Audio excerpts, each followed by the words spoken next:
Welcome back to another episode of Recovery Through Discovery. I'm your host, Jamaica J, and today we have a special guest.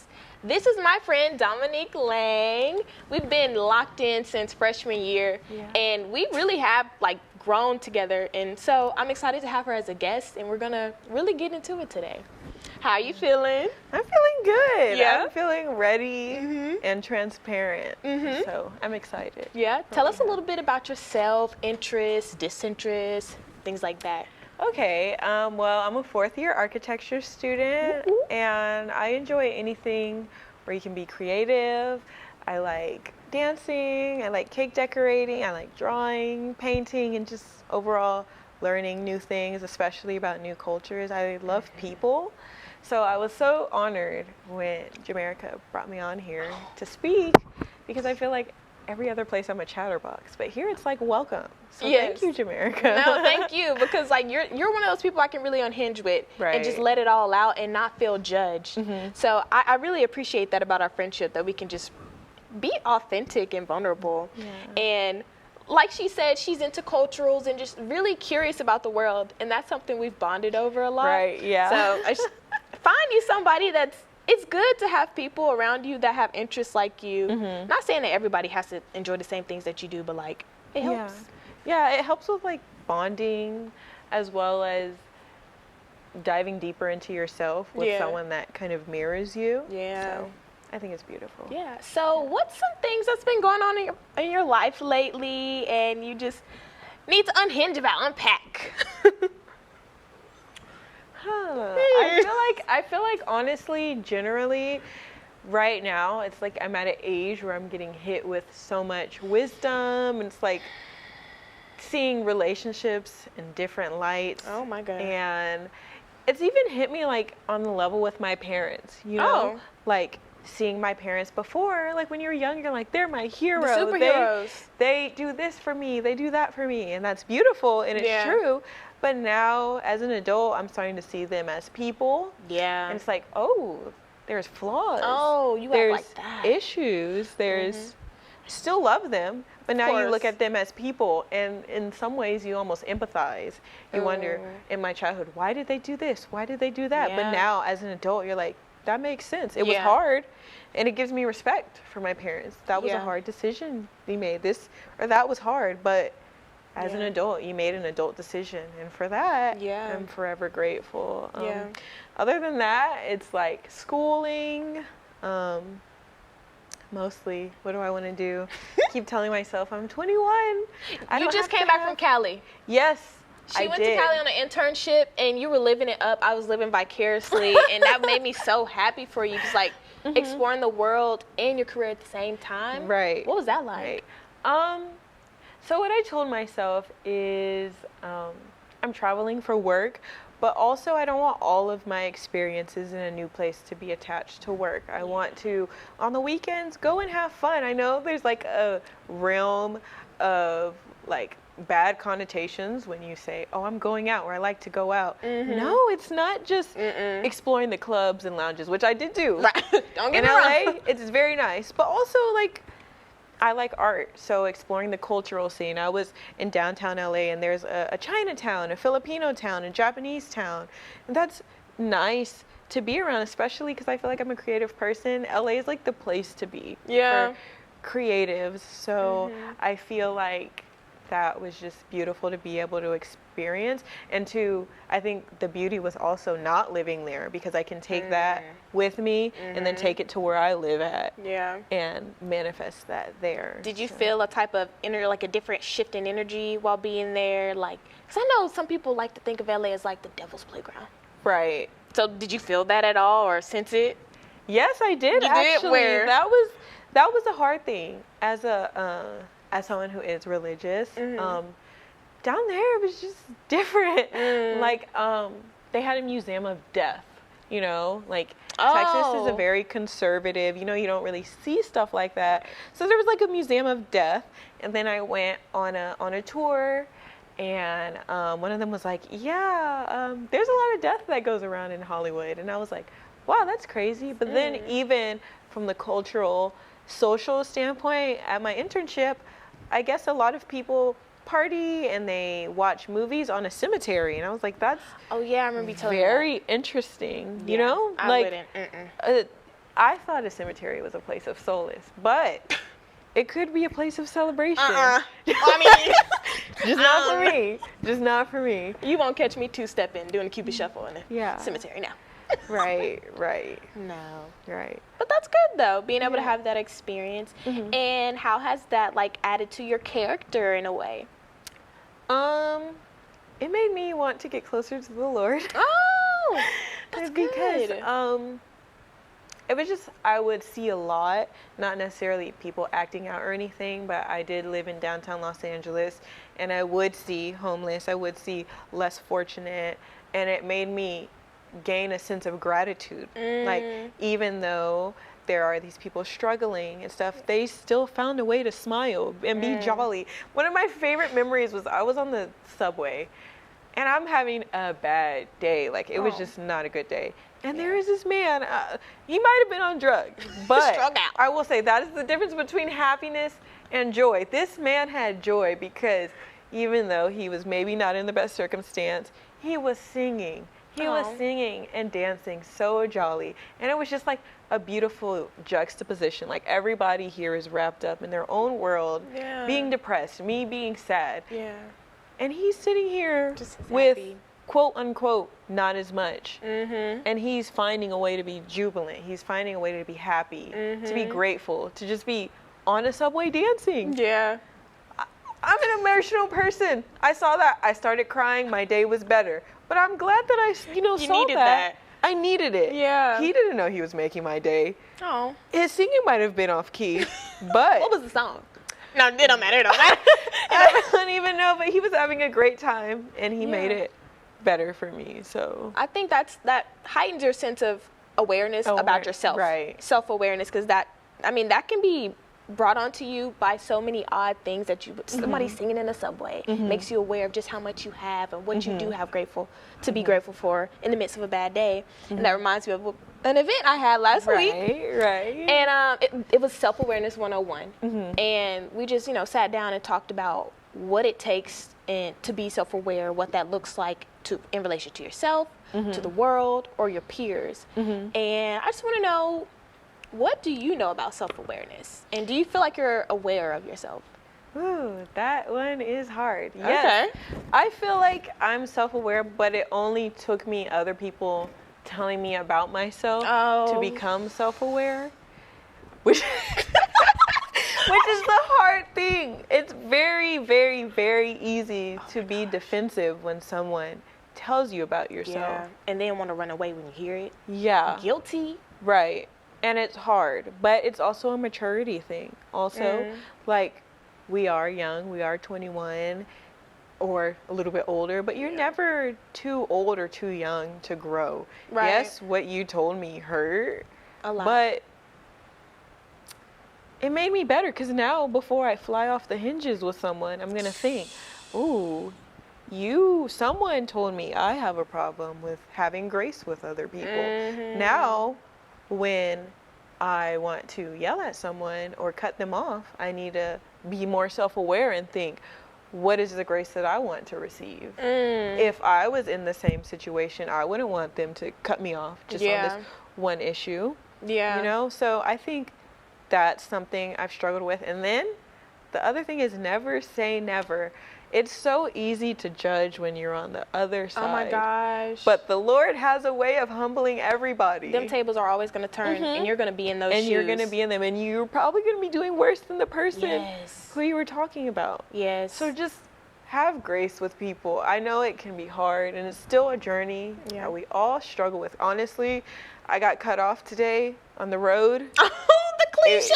It was so hard to have grace. It was so hard. I was sitting there like, Lord, take the wheel. Lord, I'm about to rear end this car. But then I was like, when have there been times when I cut someone off because I needed to go use the restroom or I needed to beat a class or something? Yeah. So just being flexible with people. And then it's about giving grace to yourself as well. Because another thing we talked about was like, okay, well, once you're aware, what happens when you're still operating in the same mindset and space and you're not changing anything? That's just as dangerous. That's just as toxic. To know what's going wrong and still not do nothing about it. And I mean, I can attest to this because, like, I do it. And I'm not afraid to say it. Like, that's just something I still have to grow past. But it's hard to know what to do and still do it, because either you feel like, well, if I change, I'm going to miss out on something. I'm going to miss out on the comfortability that my hurt self, operated in. So, I don't know. I just think it's really important to give yourself grace. Yeah. So what do you think is worse? Someone who is self-aware but doesn't fix themselves, or someone who's just out there and doesn't know about themselves? Well, it's like, well, can I call them bliss? Yeah. But, like, are they intentionally choosing to be ignorant, or are they, like... It's just let's say this person is a habitual liar. And nobody really has told them you're lying and it's hurting people, but they just do it. And nobody has told them, so they just, that's their, oh, I'm going to lie. Oh, I'm going to lie. Yeah. Oh, I'm going to lie. So then it's like, they're hurting you. They don't really see it as a problem. But it's also like, no one has told them it's a problem. So would you prefer someone who knows that they have a lying problem? Yeah. They still lie to you, but at least when you call them on it, they're like, oh, I struggle with that. Or someone who just is just a liar, and then when you tell them, they could be open to, like, being better, but they're just clueless. So they're like, oh, really? I have that problem? Oh, so the patience in me. I don't think I got a lot of patience. Exactly. But then it's like, if you know this, if you know you struggle with lying, why are you still lying to me? Oh! So that's like devil's advocate, but I can't, because I would literally be a hypocrite. I would be a hypocrite to sit here and say, oh, well, it's worse to be, I don't know. I'm like casting a stone at myself. Right. Because it is worse to be aware of something you're doing and still choose not to do it. Yeah. It's worse. What can we do? I think like you said, just having grace with yourself. Like, I know, like I said, I struggle with grace. I'd be like, okay, you messed with me one too many times. I'm cutting you off. And it's like, you literally wouldn't want that. If that was on you, you would be crying and throwing up. And sliding down the wall. And sliding. Don't forget the sliding wall. Slow. Alexa, play Marvin's Room. For real. Really. Yeah. No, like, really. And I think also, you really need to surround yourself with people who will keep it 100 with you. Oh. Other than, like, your family, you need people to say, girl. Okay, so how do you know if someone's just keeping it 100 with you or they hating on you? Like, how can you decipher between the two? Because a lot of the time, it be people in your corner saying they keeping it real, but the whole time they're waiting for you to trip up. Right. So they can have something to thrive off of. I feel like it's more like reading the room. Like, if I'm crying, having a bad time, and you sit there and be like, well, me personally, I wouldn't have done that. I would have done it like this. That's not really conducive. And even me as a person, I will turn to that person and be like, so what were you trying to accomplish by saying that? You're trying to prove a point. As opposed to someone who is there for you, they might sit there and let you cry. But it's going to be a cutoff. Okay, you've cried. What are we going to do about it? But is that okay, though? Because, like, how can you rush someone? You know, I feel like that's rushing. Right. And, you know, I have been there. I actually had a situation in California. The situation was crazy. I was crying over a melted cake. Anyone knows I love cake. You're a baker, though. I'm a cake decorator. My birthday cake had melted. I was sad about it. I was sobbing. I was crying because I was like, this is the only thing I wanted to do for myself, and it was ruined because of you. Yeah. With my family. Like, they left the cake. Okay. And I was crying for hours. My mom let me cry. But then she sat there and she said, so what are we going to do about it? Okay. You've cried. And another thing is empathizing with the person. Acknowledge that what they went through was sad, was wounding, was traumatizing. That 9 times out of 10, when someone is sobbing, they just want to know, yes, I understand how you're feeling. I can empathize with that. But if you're just trying to give solutions without the empathy, that feels like criticism. That feels like judging. So being empathetic while also asking too. I had to learn, when people are crying, shutting down, you need to ask, do you want advice or do you just want someone to listen to? 9 times out of 10, they just want to vent. When I was crying about my cake, I had to tell my mom, I just want to vent. I don't want any emotions right now. Yeah. And that's how I knew that obviously she's my mom. She's going to be there for me. But I've also had friends where I just want to cry. Same. I just want to cry. Knowing that you're there, I can cry to you. I know I could cry to Jamaica. Snot, boogers, everything. I could cry on her chest. My mascara might run or something, but she won't hold it against me. At all. And that's how I know. A friend that wasn't really there for me, I wouldn't cry. I wouldn't cry because I would be afraid. Are they going to use this against me? Are they going to use this vulnerability against me? And even maybe an unpopular opinion is sometimes you might have to cry around the wrong person to know that's not a friend. That is not a friend, because I remember how you acted and I remember how that felt.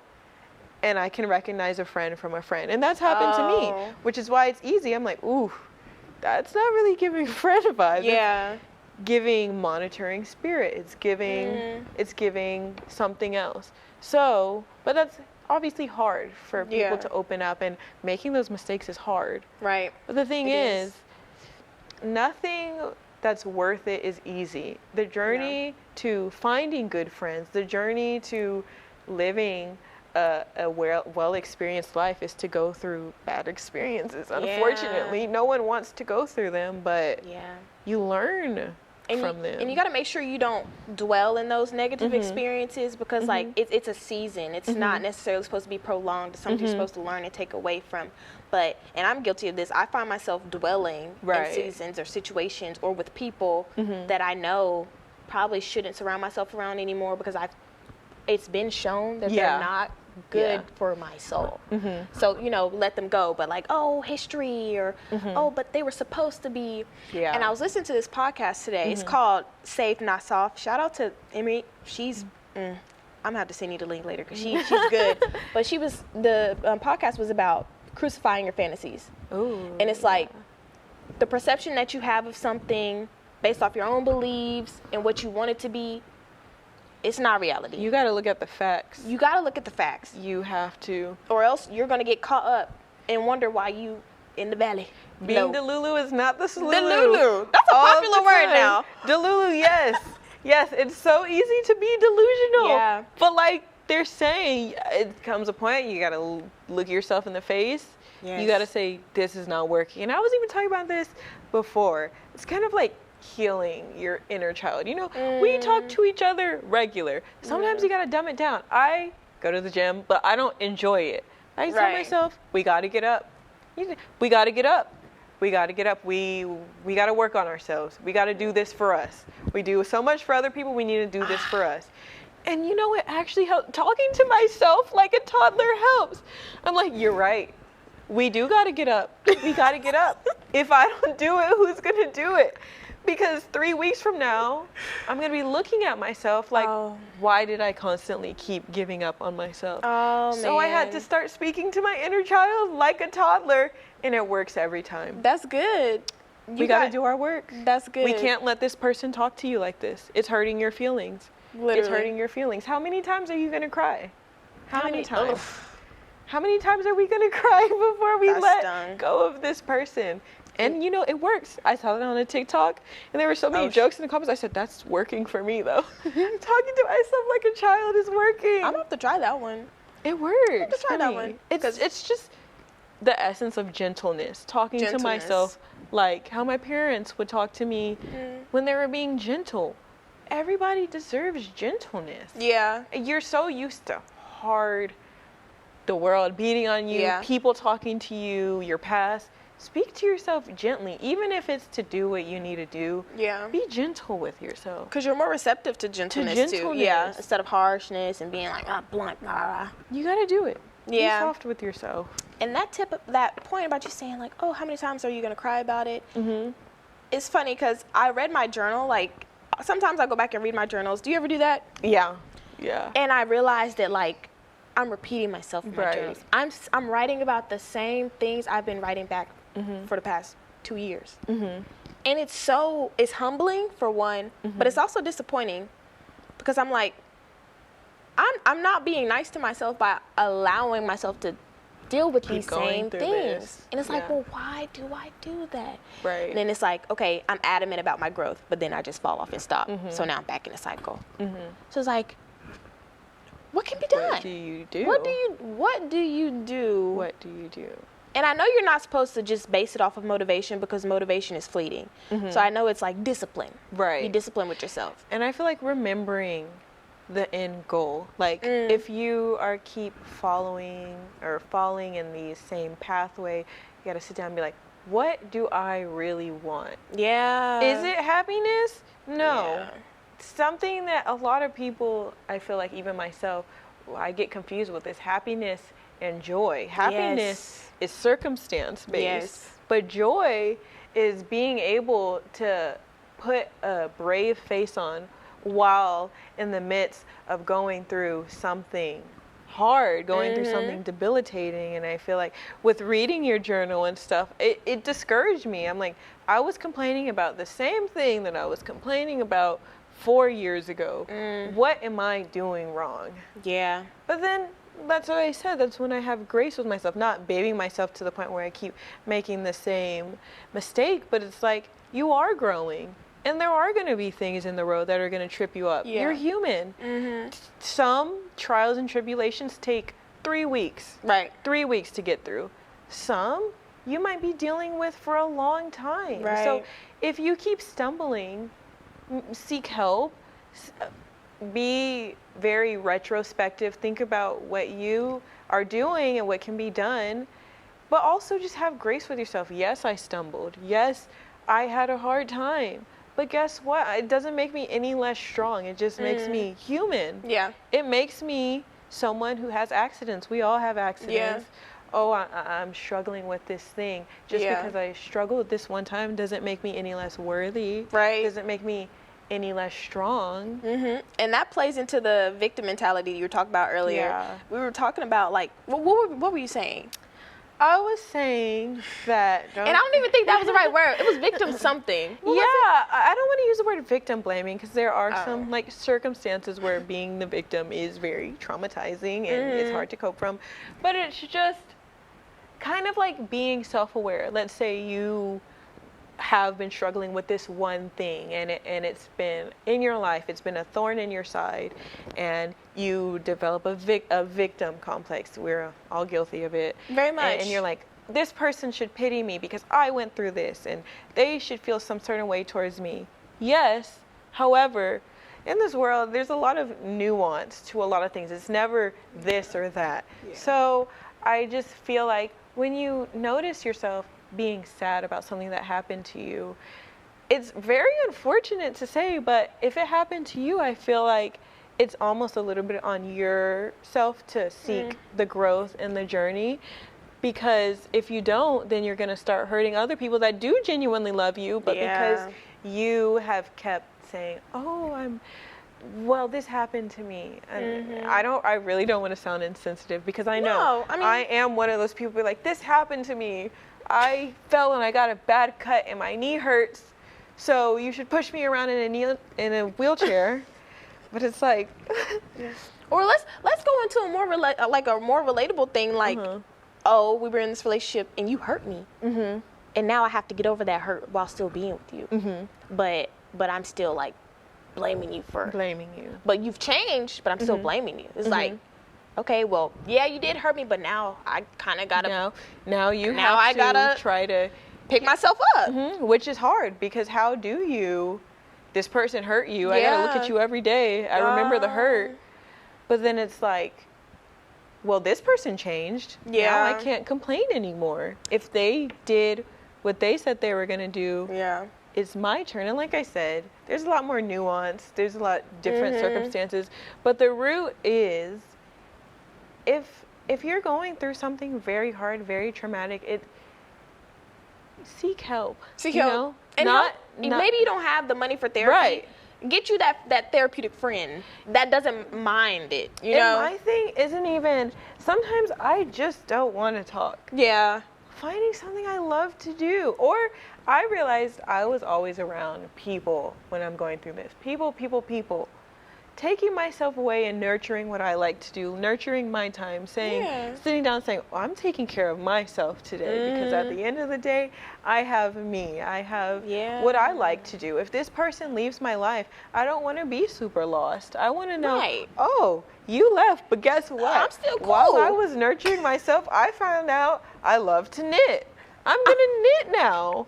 I'm going to knit. Right. Or just, something like that. But back to like the victim blaming thing, it is okay to go through things. It's okay to go through hard things, and it's okay to have trauma.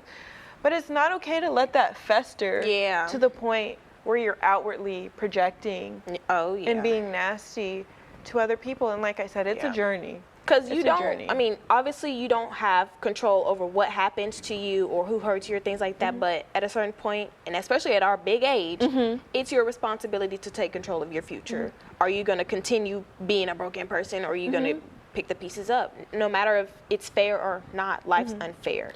And what put it into perspective for me is, let's say I got cheated on.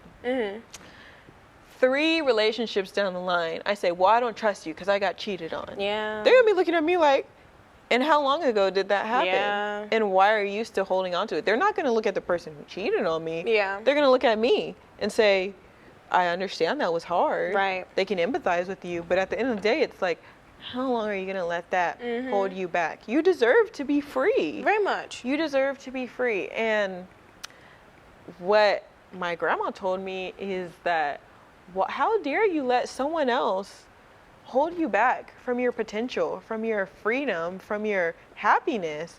Someone that you don't even speak to anymore. Someone that's not in your life anymore. And then another thing is, you're sitting here crying, throwing up. They're out having fun. They're out having a great time. They gonna get up. And you're sick. They don't even know. They don't even know. And you're sitting here sick. Yeah. Because you're holding on to the stuff that they did to you. Granted, like I said, it's hard. It's very hard. Sometimes you see them smile and you're like, I can't see this. I'm being spiteful right now. Yeah. That's why you need to separate. You need to separate emotionally, by location, and mentally too. So, for example, by location means probably not hanging out in the same spaces that y'all did, because those memories are going to be there. Emotionally, by I don't know, don't stalk their page. Right. Don't go back on the pictures in your gallery and look at the pictures or read the text messages, because that's just keeping you connected. Delete that text message string. It's practical things you have to do to prompt your growth or prompt your healing. And you may be looked at as the bad guy, but it's your story. And you get to choose how it's going to look like. And if they think you're a villain in their story, your intentions. Now, don't intentionally try to be mean or a villain. But, if you got to let them know, hey, I got to take a step back. It's for me. And I just saw something today, and it was signs that you're not the good partner. And the first one was that you're a people pleaser. Ooh. And I was like, that's not me. And then I was looking, and it's no, this person hurt you, but you want them to feel good. So you keep going back because they said, oh, I miss you. Even though their actions aren't showing that they miss you. They're just being mean to you, but in the event where they're like, oh, well, I miss you, you go running back to them because you want them to feel your presence. No. If you've lost your emotion, if you're crying every time you're with this person, if you're crying because of what they did to you, don't go back to them. And that's another thing I want to say. When I was going through very hard things in my relationships or something, people kept saying, you need to grow. You need to grow. How can you grow from this? But no one told me how long it's going to take. So I'll say there is no time period that you need to heal. If it takes you a month, so be it. If it takes you 2 years, it takes you 2 years. Yeah. No one can take that from you. All of these experiences are exclusive to you and what you're dealing with. So if someone tells you you're not moving on quick enough, who are they? They didn't go through. Control freak. They didn't go through what you're going through. So, like I said, it goes back to having grace. Yeah. Be graceful with yourself. And stuff like that, some days you're going to be like, okay, I'm good. I don't feel a thing. Other days you're going to wake up and it's going to hit you like a truck. Yeah. Both days are necessary for healing. One is just more painful than the other. Yes. But you'll get through it. You got to embrace them both. Everyone was telling me when I was going through my hard stuff, you'll get through it. There's going to be one day where you're just going to be happy. I didn't believe it. And then one day it happened. For real? I woke up and I was like, this thing that had a hold on me has a hold on me no more. Wow. And I was joyful. I bet that was happy. freeing. It was freeing. That's freeing. And I went and I got me a sweet treat because celebration. Celebration. No, for real. Celebrate when you go through those milestones too. Yes. Romanticize that. That's something to romanticize because that's an accomplishment. Man. God, I'm still trying. Honestly, like, I'm still trying. It literally pains me sometimes. Like I can feel my heart kind of shatter just a little bit when I know that gotta put me first. And knowing that it's gonna hurt them, knowing that it's gonna paint me in a negative way in their mind, that people pleasing, wanting to be good, it kind of hurts me like damn. But it's like at some point you just gotta say, at some point, if they leave, who am I left with? Me. You gotta love you, and you gotta like being around yourself too. I'm still learning. Like, what are some things you like to do? You found out you little shit. Yeah, you smiling at me. I'm so glad you asked.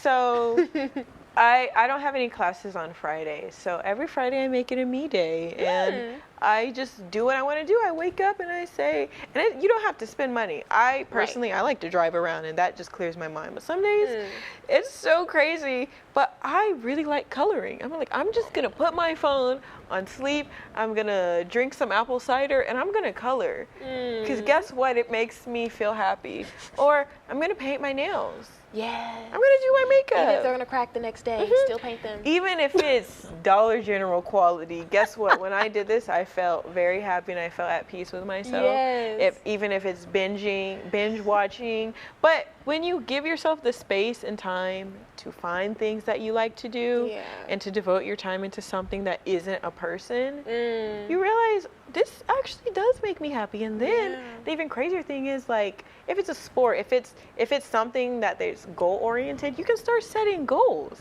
Oh yeah. Oh wow, I found this. Let's say it is knitting.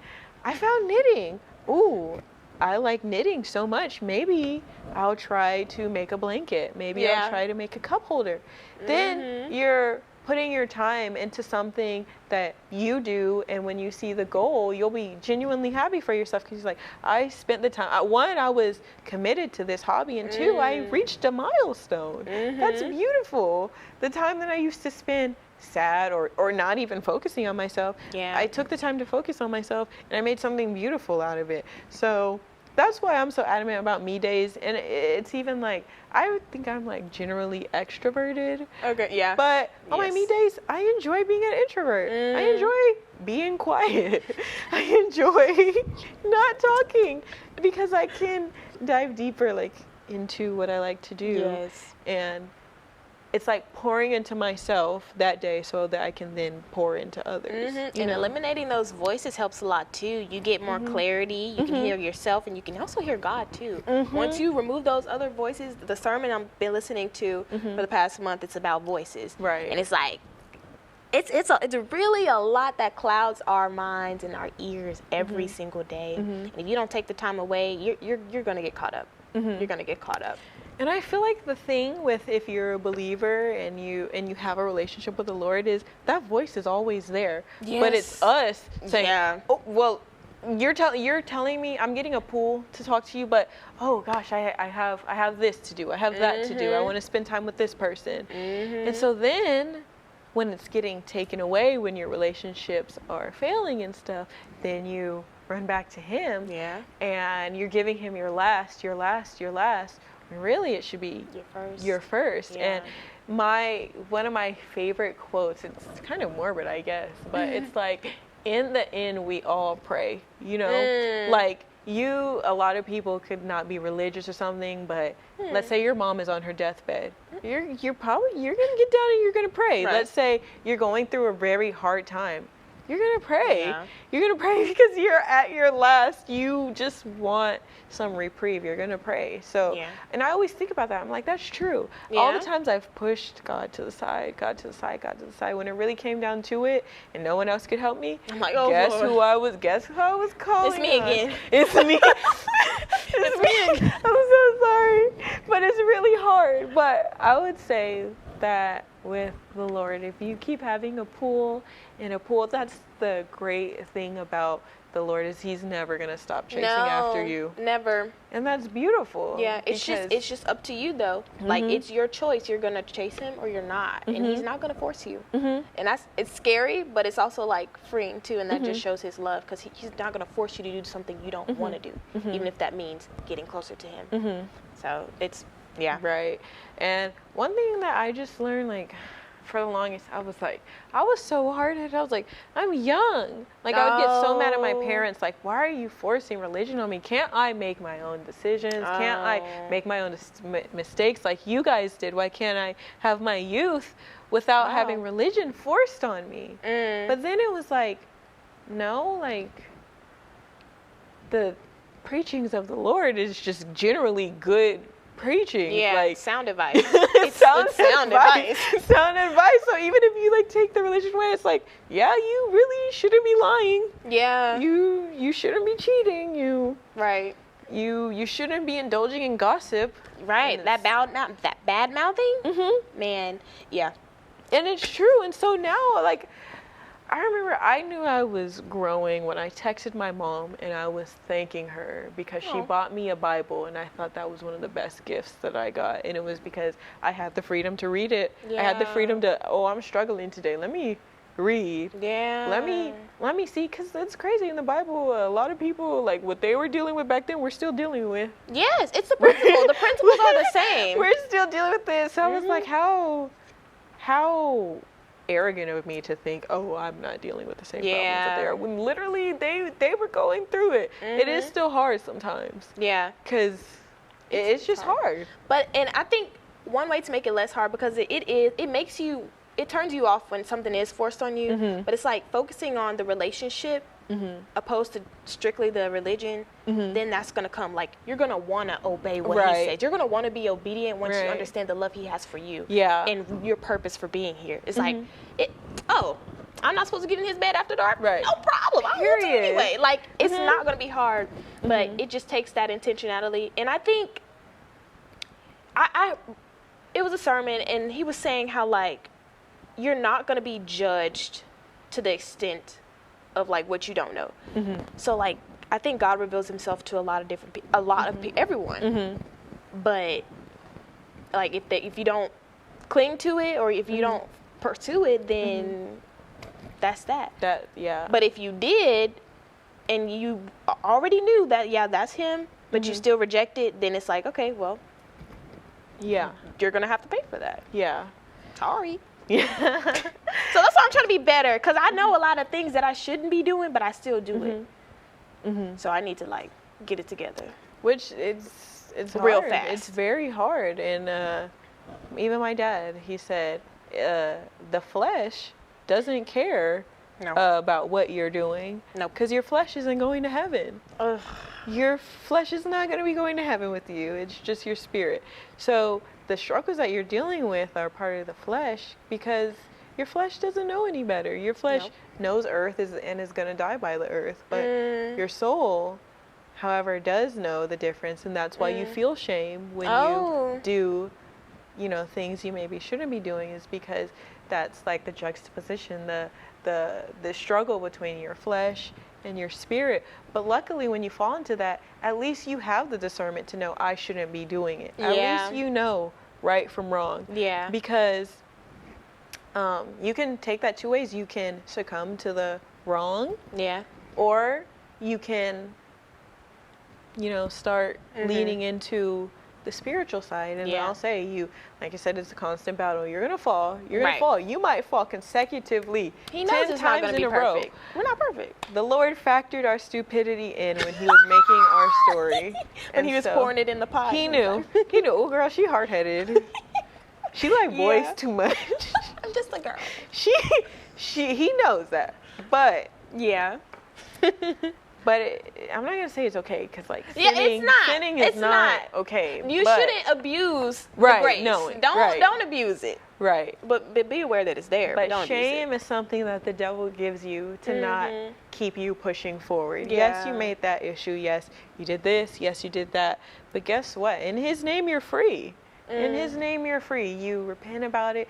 You talk to the Lord about it. You read about it. You even talk to godly women about it, and you start to feel not as shame. That counsel helps. Exactly. That counsel shame helps.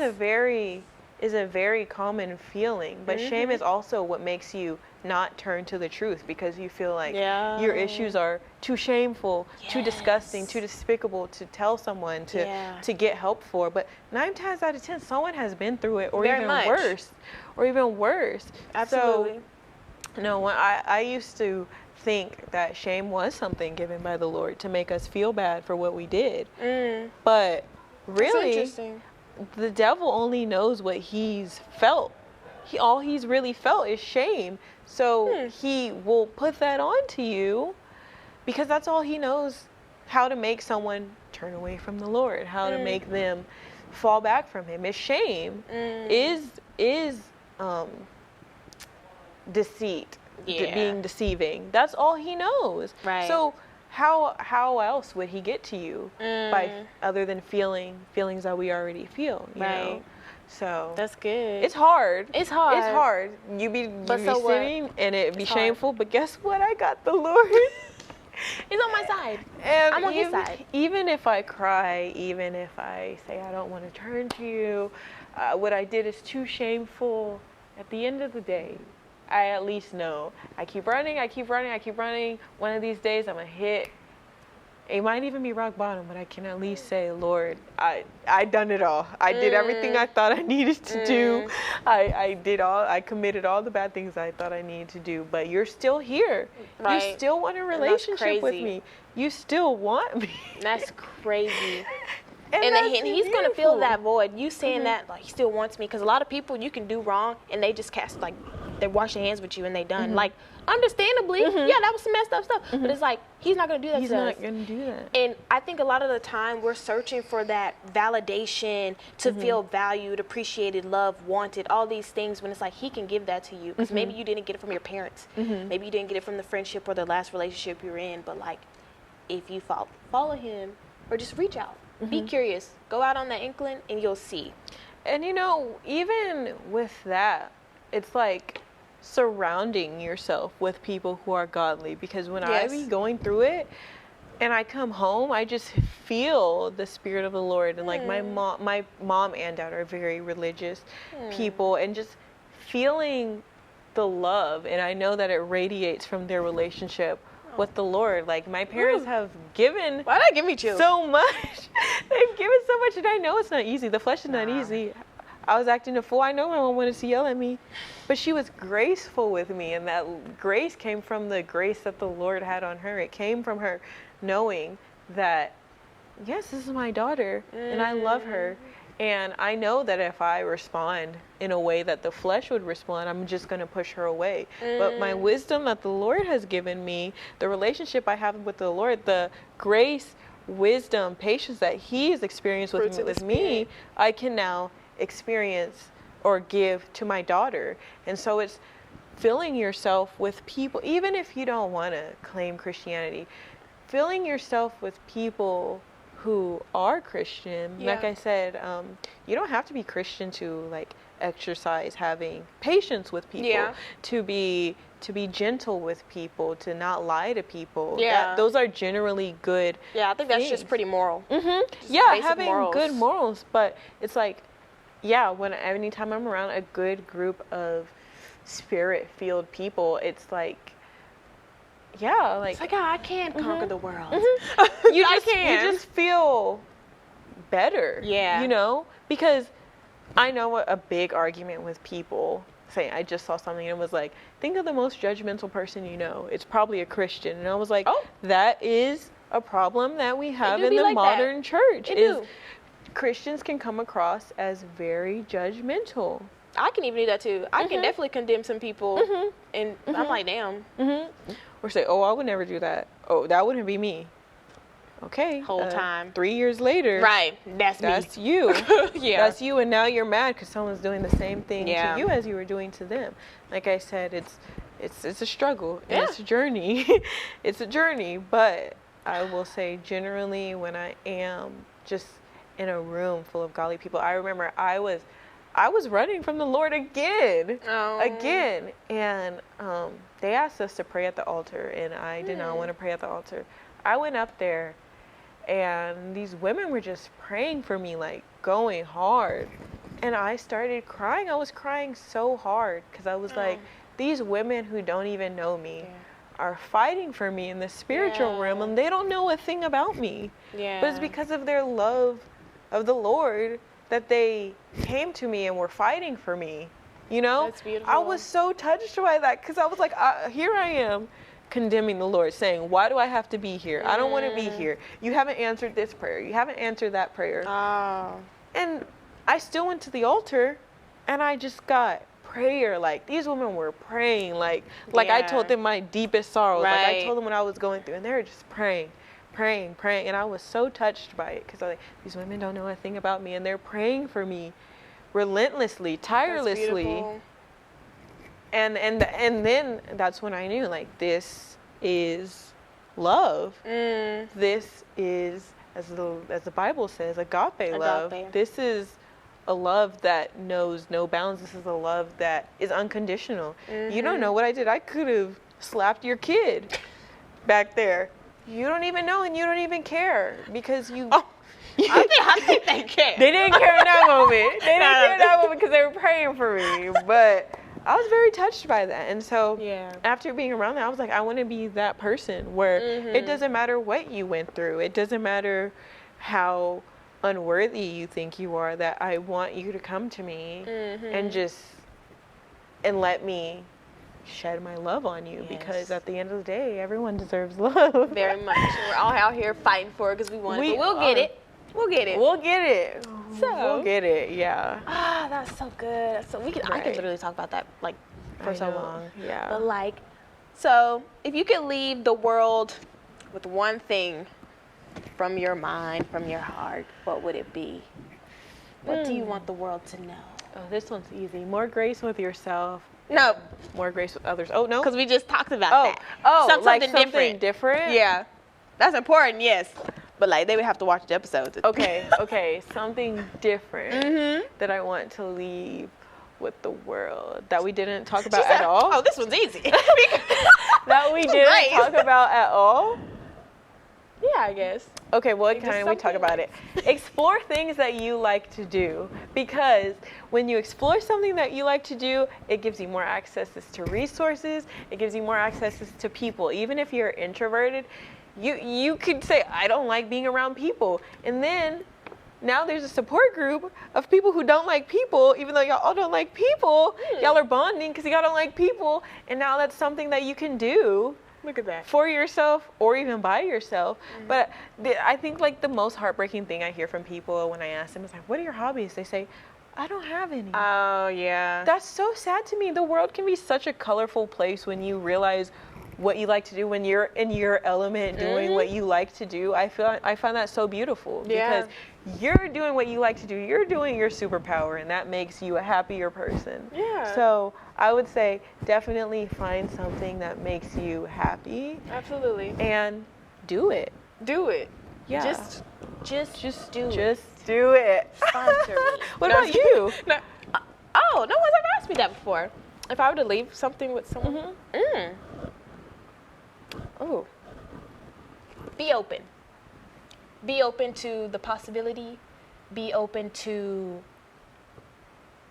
anything that could add on to you. Don't just automatically cast something out because you don't think. Don't see with your eyes. Don't see with your eyes. Just see with your heart, see with your mind. Faith. Have faith. Have faith. I'm so glad y'all were tuned into this episode, and I hope y'all enjoyed our guest, Dominique Lang. Where can they catch up with you and find you and connect? Ooh. Instagram. Okay, yeah, my Instagram. Do I like say that? Yeah. Okay, it's long, guys. I'm sorry, but it's at DOMINIIQUEALEXIS. It's just Dominique Alexis, which is my first name and middle name with double I's. Twitter? Twitter. Ooh, I forgot my Twitter. It's okay. Just follow me on Instagram if you want to talk to me more. I'll give you my Twitter. Thank y'all for watching. Bye. Thank you. Bye.